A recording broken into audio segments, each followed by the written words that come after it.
Jiva? Rice. What? Rice. What? Rice. Napa-extra rice pa nga. Hello mga kamadam Inday, gagawa tayo ngayon ng chicken pastil at first time ko lang po itong gagawin. To be honest mga madam, hindi ko talaga favorite ang chicken breast pero pagkatapos ng video na ito, favorite ko na talaga siya. Nilagyan ko nga lang po pala ng dahon ng laurel, sibuyas, asin at paminta yung ating chicken breast. After maluto, himay-himayin po natin yung chicken breast na ganito lang kaliliit. Mga madam, hindi natin maiwasan ng medyo madaming mantika dito.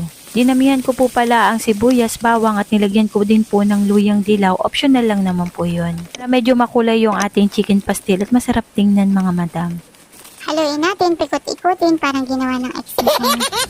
Isunod na natin yung chicken breast na hinimay-himay. Tapos halu-haluin natin ng mga 1 minute.